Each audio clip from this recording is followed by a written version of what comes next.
lose that knot again.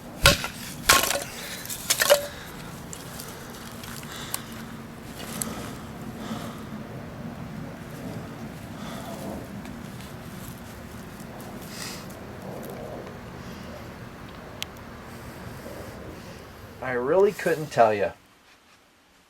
That is what's going on at SOG.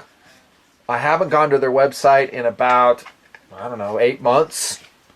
But I'm really hoping they have not discontinued this knife. The SOG Aura. I love it. And it's kind of funky. But as a camp knife, a lightweight, semi-stainless steel camp knife, it's pretty excellent.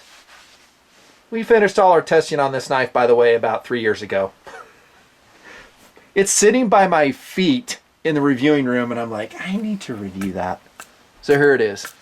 And I honestly can't tell you. I think they're still selling it. If not, you can still find it out there in different places.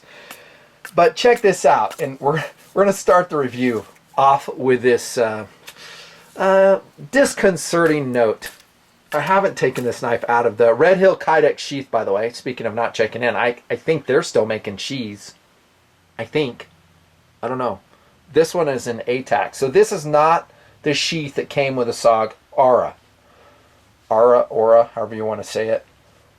Oh, I love the sheath, by the way. Perfect. Kydex, fitted. Oh, so excellent. And I label all my knives now so I can remember them.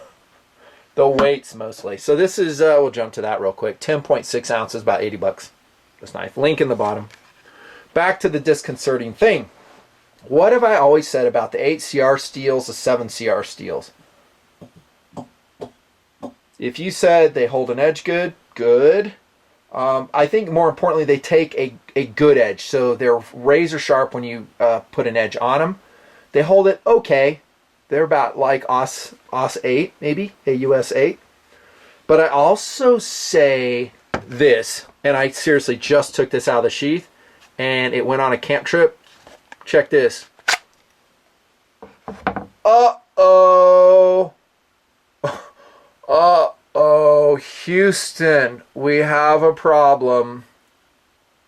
Yeah, this is not set up. It's not made up at all. And I was kind of surprised. I was like, wow, I know that AUS 8, I'm sorry, not AUS 8, but 8CR, in this case 7CR, will rust. From experience. I mean, this is not teaching me anything new. I've said it in my reviews for the last 8 years. But I was surprised that this knife had some rust spots on it. I was like, I didn't think it was that wet. I think it went on a snow expedition or something, a little bit of water.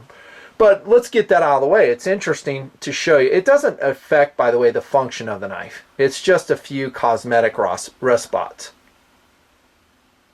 Okay, and if you want something really, really rust-proof, apparently those cold steels in 4116 Krupp are pretty excellent. I've done some serious salt testing on those. Look the videos up. Just type in 4116 Krupp Nutnfancy, you'll see the vids. The salt bath test, I mean, with flying colors. I think the edge retention between those two steels is very similar. But I still like it. I still like 8CR, in this case 7CR. So it has a fair amount of carbon in it, and that's what you're seeing. If you want a steel to be more rust resistant, it's going to have more chromium. It'll be harder to sharpen, and it may not hold an edge that great. So you're making a compromise with most of these high value steels, and that's what this is a high value steel. You get into the powder metallurgy steels, and there's all types of information here in the channel about them, and also online, and a lot of disinformation, honestly. You're going to pay 5 times as much. You won't have this problem. It won't rust like this. S30, S60, S90 won't rust like this.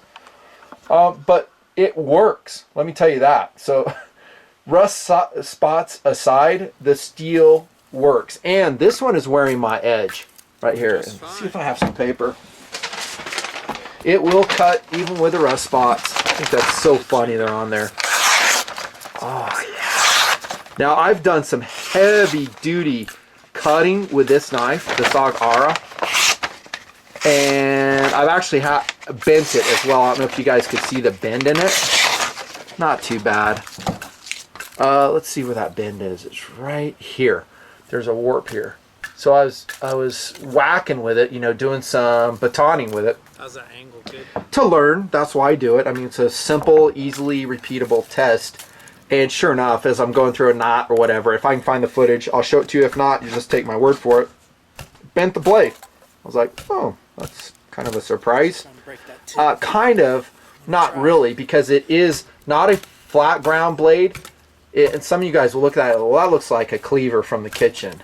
I kind of like those designs. And I said as much with that Hudson Bay knife that we talked about by Condor. I love that knife, and it was kind of a cleaver design. They just are so functional. If you go back to the 1800s, those blade designs were pretty much everywhere because they worked. And you know, it's funny how things change, and as you know, fads come and go, and then people go, well, we don't like that design anymore. Some last, some don't. I like the blade shape. What I was talking about though, strength wise, is this portion here. The primary grind is hollow ground, so not a ton of metal there, and it caught up to me when I'm batoning. So can you baton with it? Absolutely. You know, philosophy of use, I'm saying it is a wilderness blade. Semi stainless steel is what I'm calling it. Technically stainless steel, but you can see where that got us. But it's going to be a lot better than a carbon steel, because if I had done this with a carbon steel, whatever moisture was on it, it'd probably be a lot worse. 1095, 5160. Great steels too, and they'd also still function with rust spots. Getting back to the 1800s, I mean, all their knives were always rusted, but they still worked. I mean, they rubbed vegetable oil on it or whatever, bacon grease.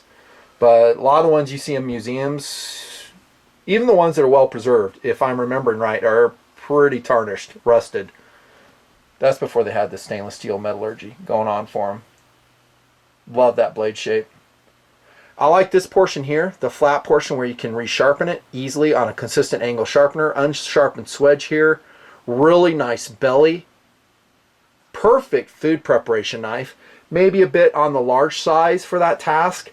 Skinning a game animal, I would say it's a big knife for that. It could certainly function as that. And I will also say it could certainly function as a fighting knife. Absolutely. Absolutely. One reason is the jimping on the top is just so perfect on the Aura. It is so excellent. And then you have that deep finger choil. Your hand is completely protected. If you're going in for a thrust cut, it'd be almost impossible for your hand to ride forward. You know, is it fancy? No, it's not fancy. And a lot of the SOG blades kind of fall into this category. You look at them and you go, well, that's kind of funky.